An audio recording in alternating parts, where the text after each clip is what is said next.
Kita kembali lagi bersama saya di channel Anak Medan Bersuara. Bagaimana teman-teman tanggapan dan komentar teman-teman ketika upload video saya pertama, di mana kebohongan ada muncul lagi dan dibongkar oleh seorang dokter yang berasal dari Universitas Leiden, Belanda, Dr. Suryadi.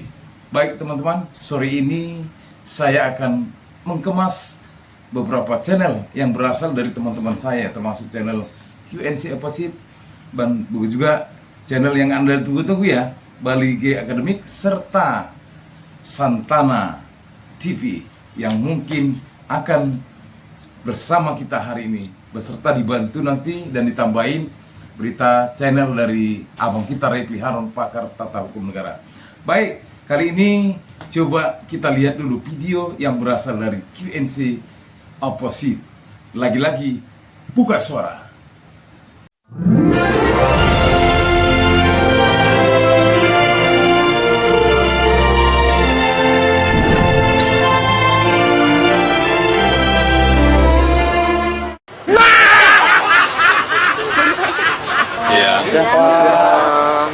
Jangan cengengesan Mas Joko.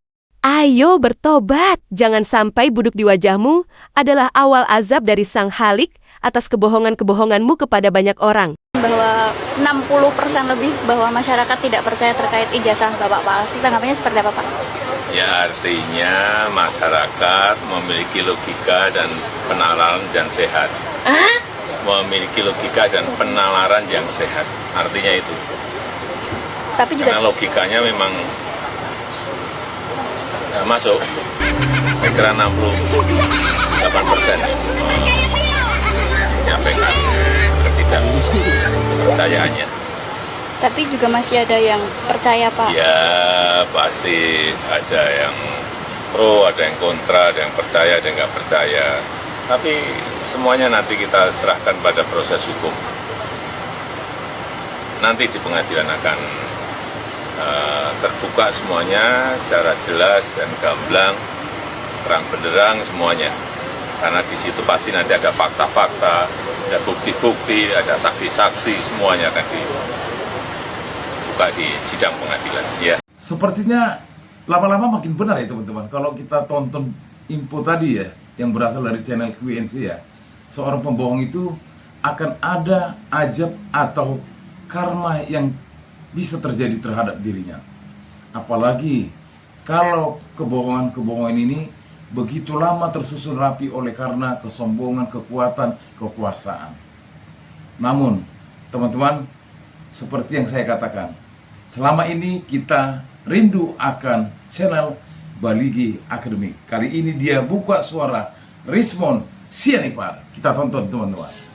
Horas, Bali G Academy hadir kembali di hadapan Anda ya. Bukan dari tepian Danau Toba yang indah ya.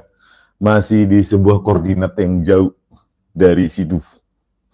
Jadi kebiasaan mancing kita jadi agak-agak agak-agak terganggu dikit ya. Ada kegiatan-kegiatan yang harus dihadiri.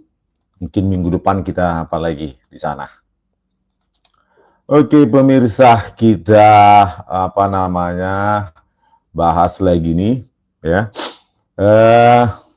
Dari apa yang ditampilkan oleh di proyektor atau di monitor di belakang Dirtipidum Bareskrim Polri ya. Kita analisa dulu ya tentang total SKS wajib dan pilihan dari yang ditampilkan itu ya, yang diklaim oleh Dirtipidum dan Bareskrim itu milik Pak Jokowi. Jadi kita belum tahu juga aslinya. Kan yang ditampilkan digital saja, tapi kita analisa lah dulu apa yang ditampilkan itu kan ya. Kan begitu. Ya kan? Kita pakai data yang diklaim mereka, diklaim Bareskrim itu asli kan ya. Hasil klaim ya kan, belum diuji juga, belum ditunjukkan juga, belum diikat juga usia kertasnya kapan ya kan, produksinya kapan. Nah itu ya. Jadi yang kita coba kalian lihat di X saya itu, ya, di X saya publish itu sekarang ya. Di situ ya, @Rismon @Sianiparismon. Coba kalian lihat ya. Di situ kan saya kalimatkan ya. Jumlah kredit wajib dari Jokowi adalah 88 SKS. Sementara jumlah kredit pilihan yaitu 34 SKS. Di situ ditabulasikan. Jadi total kredit SKS-nya 122. Pertanyaannya, 122 itu cukup nggak SKS untuk memenuhi gelar sarjana? Kan nggak mungkin, ya. Kakak angkatan saya saja 160 dulu, 158 SKS-nya, kan? Nah, ini kok bisa 122 SKS, yang saat ini saja 144 SKS ya untuk sarjana. Nah, dari tabulasi transkrip nilai Joko Widodo ini 122 SKS.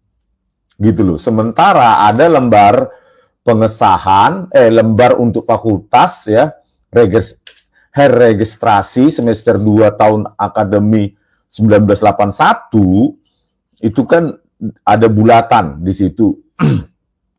Dan itu yang melakukan adalah si mahasiswa sendiri. Kan gitu, bukan petugas kan, dia yang mengisi nomor induk mahasiswa Joko Widodo 80 34416 garis miring KT garis miring 1681, ya kan, dia yang menulis sendiri tulisannya. Nah, di situ diberikan perintah atau instruksi, berilah tanda lingkaran pada angka atau nomor yang sesuai dengan jawaban saudara. Nah, di situ Joko Widodo, kalau kita yang diklaim asli oleh Dirtipidum itu, yang ditampilkan di proyektor, itu dilingkari sarjana muda Joko Widodo, gitu loh. Ya kan? Dilingkari di situ nomor 2. Nomor 1-nya program diploma, nomor 2-nya itu sarjana muda, nomor 3 sarjana, nomor 4 profesi, kan gitu. Joko Widodo melingkari sarjana muda, jurusan pertama kali, ya kan? Nomor 2 dia pilih sarjana muda. Terus terakhir semester 1, semester 2, tahun akademi 1981-1982, dia lingkari juga 2 sarjana muda. Terus semester 2 tahun 1981-82, dia lingkari juga sarjana muda. Jadi 3 kali dia bulati atau lingkari pilihan sarjana muda. Ya kan? Kalau sarjana muda kan berarti nggak ada skripsi. Kan pas ya, berkonvergen dengan hasil analisa saya bahwa lembar pengesahan skripsi Joko Widodo itu melampaui zamannya secara teknologi, ya. Karena ya memang nggak ada zaman itu teknologi seperti itu yang secara prematur disimpulkan Dirtipidum itu katanya diraba, dirasakan ada cekungan, langsung disimpulkan secara prematur bahwa itu adalah letterpress atau handpress. Padahal secara digital juga, digital embossing juga bisa, ya kan, menghasilkan cekungan. Jadi, nah ini dia,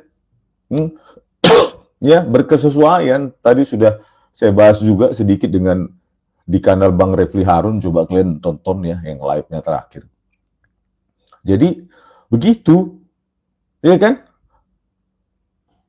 Berkesesuaian nggak menurut kalian itu kan? Dicentang 3 kali sarjana muda, masa salah 3 kali? Membulati itu sarjana muda 3 kali dibulati, salah kan? Itu kan Joko Widodo sendiri yang menaruh supposed to be, ya kan? Menurut Bareskrim. Yang kedua, total jumlah SKS 122 SKS itu nggak mungkin sarjana di UGM itu 122 SKS itu sarjana muda. Jadi tepatlah ya dengan saya. Jadi ya sudah, UGM saja sekarang ya yang harus jujur gitu loh. UGM lah sekarang yang bisa menjawab ini semua dan menyudahi ini. Gitu. Menyudahi ini konflik ini. Ya sudah, nyatakan saja secara berkas. Total SKS yang diambil Joko Widodo adalah 122 SKS dan hanya menyandang sarjana muda. Selesai, ya. Ya kan begitu. Ya udah selesai. UGM yang sekarang ini ada di tangan UGM, gitu loh. UGM berani jujur nggak, Bu Ova Emilia, Bu Rektor Ova Emilia, ya Profesor Ova Emilia. Coba, berani nggak Rektor UGM Ova Emilia itu, Profesor Ova Emilia mengatakan bahwa total kredit SKS 122 SKS di zaman itu.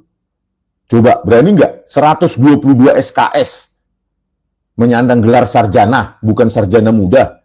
Kan? Ini sudahi saja lah Bu Rektor, ya.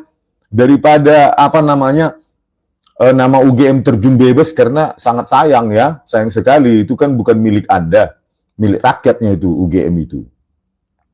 Ya. Jadi itu sudahi sajalah Bu Rektor, nyatakan sesuai dengan berkas yang Anda miliki. Ya, kalau benar ini berkasnya Joko Widodo berarti dia hanya sampai sarjana muda. Berarti tidak skripsi, tidak KKN, ya, tidak menyandang gelar sarjana kehutanan, tetapi sarjana muda mungkin ya, BSc, ya kan, BSc. Berarti dia baik BSc saja Pak Jokowi. Ya udah selesai kasus ini. Kan berarti yang diupload Dian Sandi Utama itu bohong. Sudah, makanya nggak ditampilkan oleh Dirtipidum itu ya secara tegak lurus dengan penonton atau sejajar dengan layar kan. Ya sudah selesai, apalagi mau kita ributi ini gitu loh. Apalagi? Ya kan? Sudah selesailah sudah ini gitu loh. Kalau UGM mau jujur. Ya kan? Gitu, berarti kan lembar pengesahan skripsinya itu palsu. Produk tahun 2000-an, pakai inkjet atau laserjet dengan word processor ya Microsoft Word. Ya tahun 2004-2005 sudah selesai. Nggak ada lagi yang perlu dipertikaikan. Kita move on ya. Kita akan apalagi lanjutnya adalah ijazah dan pos-pos yang ada di Kaskus oleh Fufu Papa. Siapakah Fufu Papa selanjutnya? Nah, itu sasaran kita berikutnya. Gitu loh. Kalau sudah selesai, diselesaikan oleh UGM ini, sarjana muda. Ya udah, Bu Rektor, jujur aja lah. Kan, ngapain Anda bertahan dengan seperti ini? Karena nanti di pengadilan ini akan dibuka, kan, juga. Pasti akan dipertanyakan publik. 122 SKS bagaimana Joko Widodo menyandang gelar kesarjanaan. 122 SKS. Baru nanti dibukalah kurikulum. Kan dibandingkan dengan kurikulum. Bandingkan dengan punya teman lainnya. Berapa SKS kah? Kan begitu. Ya, 122 SKS kan nggak mungkin itu sarjana. Ya kan? Udah jujur aja lah UGM, 122 SKS loh. Ya, nggak mungkin membuat skripsi. Artinya apa?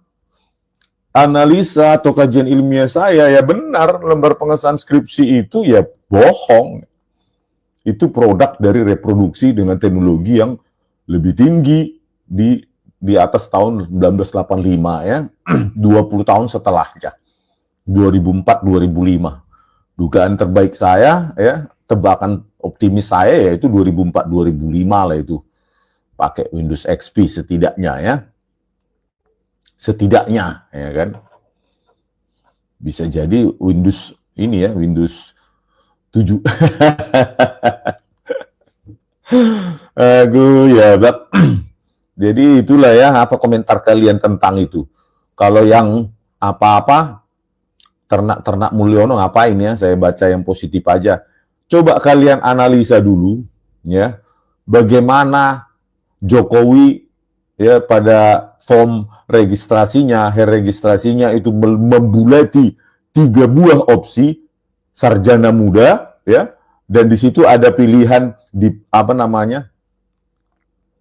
ada pilihannya program diploma nomor 1 nggak dibulati, nomor 3 sarjana tidak dibulati, 4 profesi tidak dibulati. Berarti yang dibulati dia adalah sarjana muda. Maka sarjana muda berarti tidak menyandang gelar insinyur, paling BSc gitu. Ini karena Jokowi seorang presiden 2 periode aja ya, kalau yang lain ngapain kita iniin ya. Presiden dan wakil presiden nanti kita ini kan. Fufu Fafa itu siapa kan? Asam sulfat itu benar nggak dia yang mempost di Kaskus itu kan gitu, dengan bahasa-bahasa yang sangat vulgar.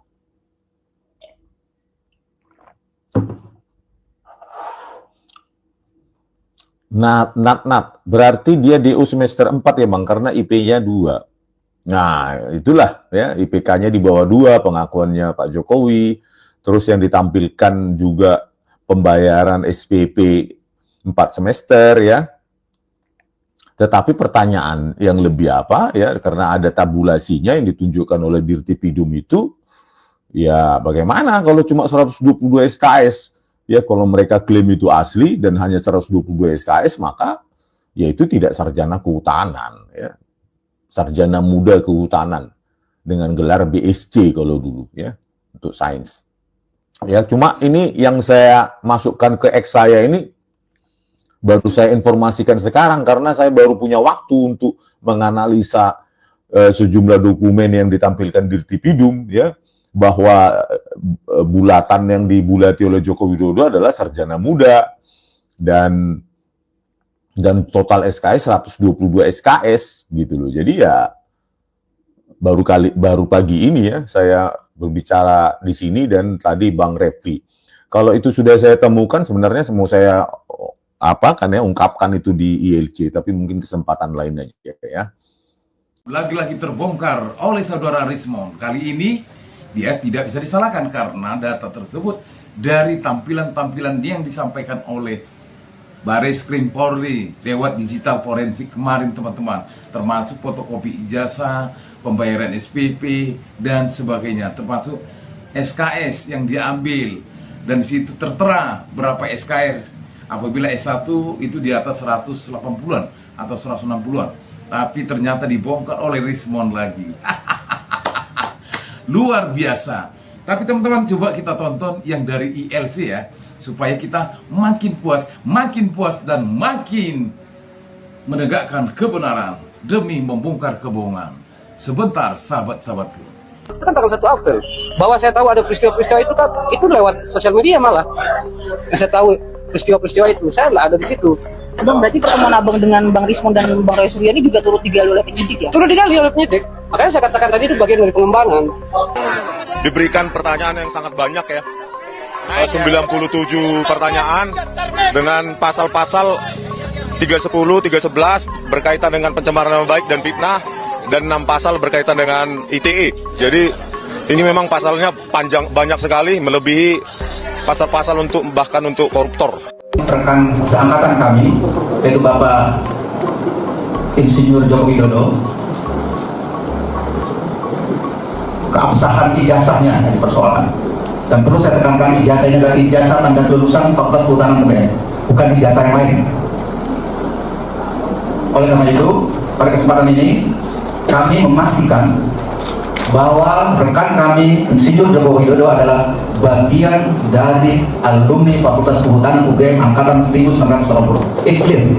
D mendapatkan dokumen asli ijazah sarjana kehutanan nomor 1120 atas nama Joko Widodo dengan NIM 1681 KT Fakultas Kehutanan UGM pada tanggal 5 November 1985 yang telah diuji secara laboratoris.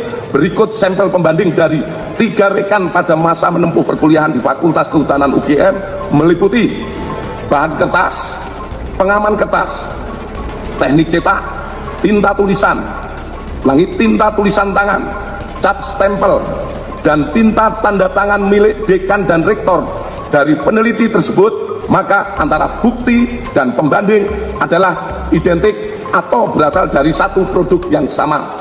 Kalau hasil fisik, ya tampilkan ijazahnya. Berulang kali kan melalui sarana media, itu mereka membangun narasi, ya bahwa tidak bisa pakai digital forensik, harus pakai analog, Kan yang diuji adalah analog barangnya. Sekarang barang analognya mana? Ya nggak ada sama sekali ditampilkan barang analog itu. Ya gitu. Jadi ijazahnya itu harus tampilkan, jangan buru-buru kemudian dikembalikan. Ya jadi disita dulu. Atau minimal, kalaupun itu mungkin sudah di-scan secara proper ya, scan secara proper loh ya, bukan hanya hasil foto kayak si Anis Sandi miring fotonya sehingga itu jadinya distorsi trapesium. Itu tampilkan di layar belakang itu big screen itu yang asli. Jangan kemudian yang fotokopi. Fotokopi saja terlipat, yang bekas lipatan. Ini kan konyol sekali gitu ya. Saya sedih kalau itu berlanjut ke tahapan berikutnya lagi ya, supaya sekali lagi supaya gamblang dan jelas itu. Nanti ijazah asli akan saya buka di sidang pengadilan. Ya meskipun sudah dibawa ke Polda Metro Jaya, sudah dibawa ke Barreskrim, maka nanti akan saya buka di sidang pengadilan. Salah satu terlapor, ya kalau Roy Suryo udah langganan. Sekarang Rismond Asiolan Sianipar terlapor, dan juga beliau ini pakar digital forensik. Iya tahu.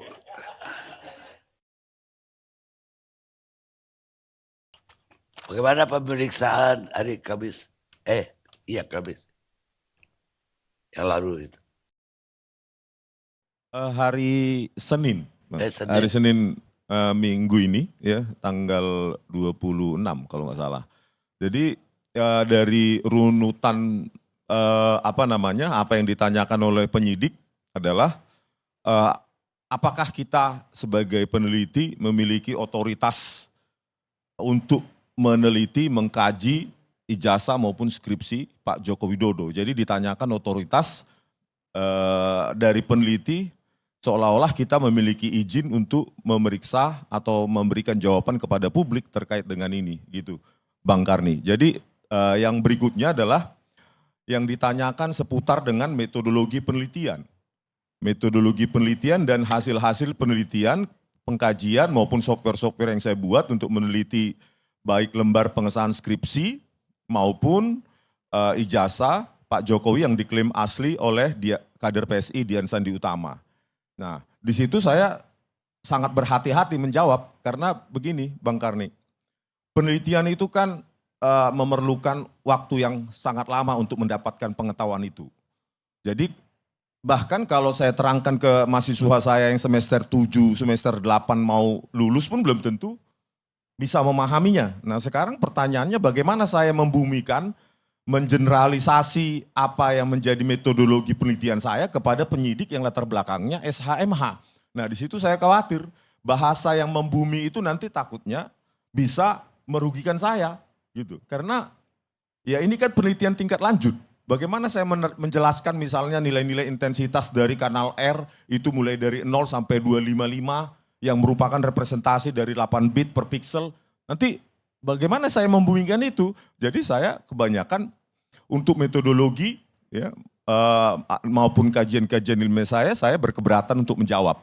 Takutnya itu ada misinterpretasi apa yang ditulis oleh penyidik dengan apa yang saya jawab terkait dengan technical prosedur dalam penelitian itu, gitu Bang Karni. Dan begitu juga dengan penggunaan atau perbandingan dua citra digital yang kita ambil, itu kan untuk menjawab pertanyaan publik. Apakah ini benar kecocokannya dengan itu misalnya yang diklaim Pak Dumanto. Terus yang diklaim dengan ijazah dari Pak Jokowi, itu kita crop, kita bandingkan, sebelumnya kita pre-processing dulu dengan sejumlah teknik image processing, baru kita cocokkan dan keluarlah hasilnya. Hasil tersebut ya dia harus dibalas dengan pengkajian orang juga. Oh salah punyamu, itu nggak cocok dengan si ini buktinya. Taruh ke media sosialmu atau dalam YouTube, presentasikan sajiannya, kajiannya.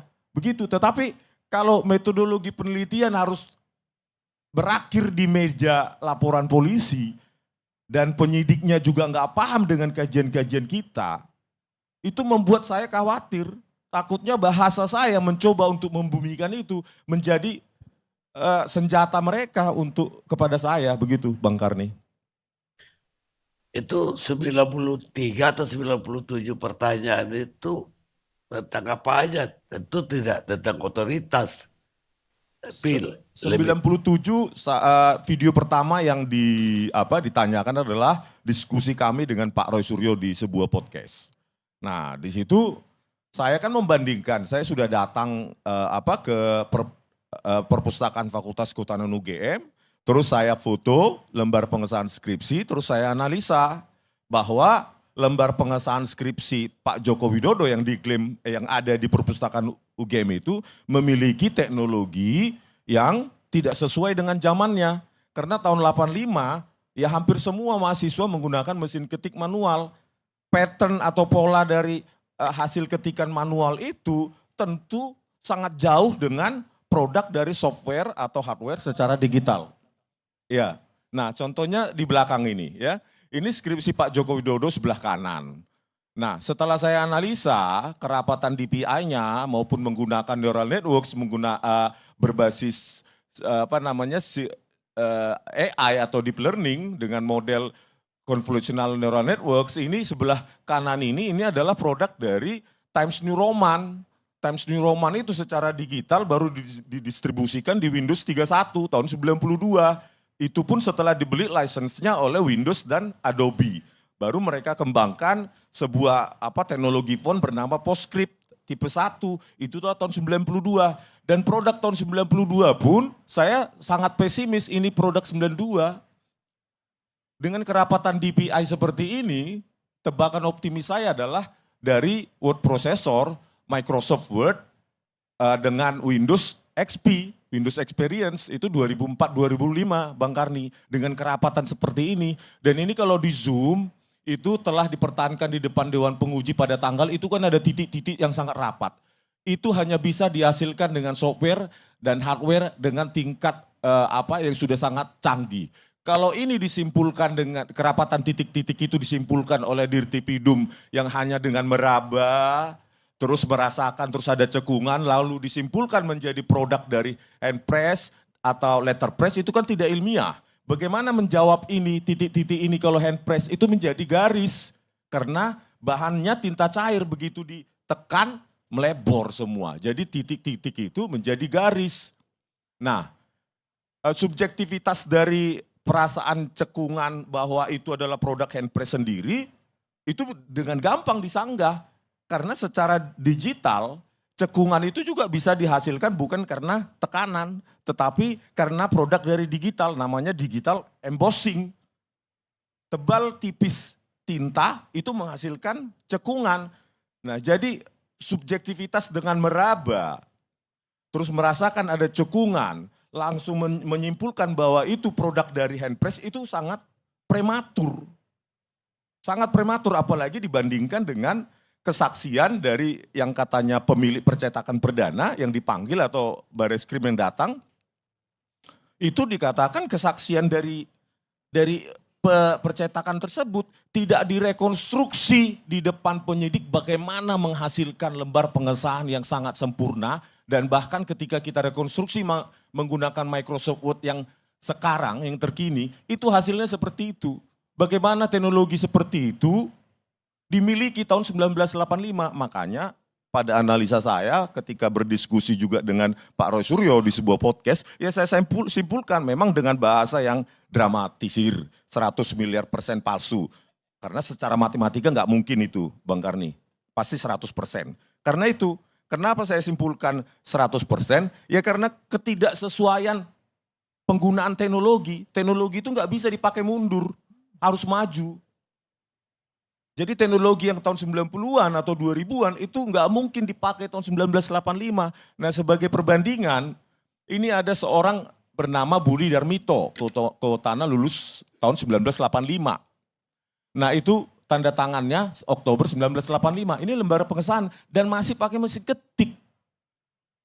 Mesin ketik, bagaimana membayangkan kedua lembar pengesahan ini menggunakan teknologi pada zaman yang sama. Jadi kalau ini sebenarnya mau tuntas, serahkan saja lembar pengesahan skripsi Pak Joko Widodo ke Singapura, selesai 1 hari jadi. 1 hari jadi, Bang Karni. Selesai permasalahan ini.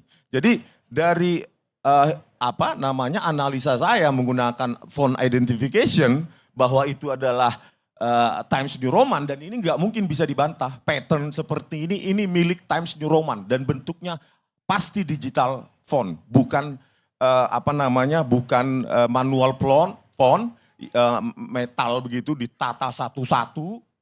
Kan begitu. Kalau hand press kesimpulannya atau letter press kesimpulan dari Barreskrim, maka font itu setiap huruf harus ditata satu-satu. Bagaimana sesempurna ini? Menghasilkan dengan rata tengah yang sangat sempurna.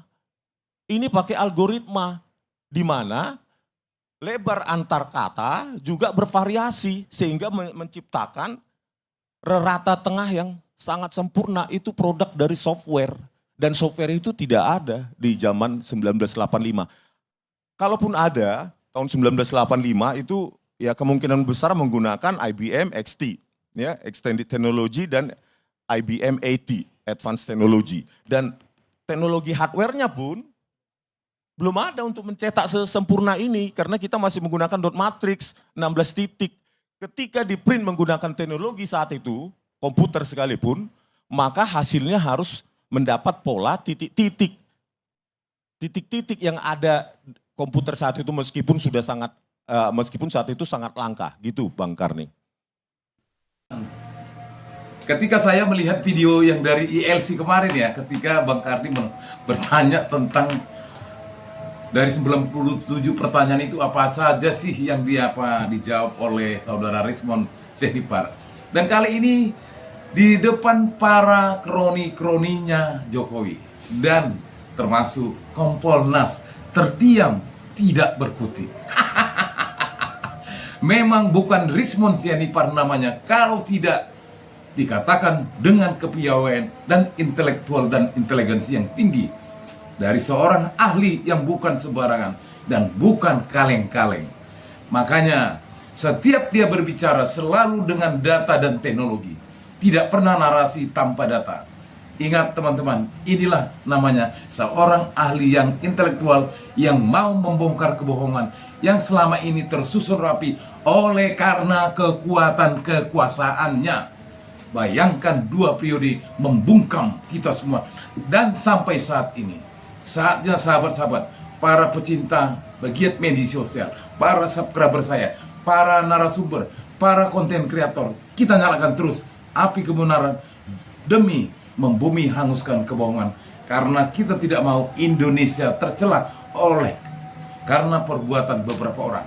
Dan ingat, Rismond kemarin atau tadi juga sudah mengingatkan ya di upload video saya pertama, bahwasanya ini dulu kita selesaikan, baru nanti menyusul pupu papa. Bagaimana sahabat-sahabat? Semoga rentetan video tadi, khususnya di LC saya potong teman-teman, karena terlalu panjang ya, karena saya udah dapat intinya. Kita tidak mau narasumber yang lain berbicara, biarlah narasumber yang paling utama membicarakan lewat data-data teknologi. Salam perjuangan, tetap semangat, hidup rakyat Indonesia, merdeka, merdeka, merdeka.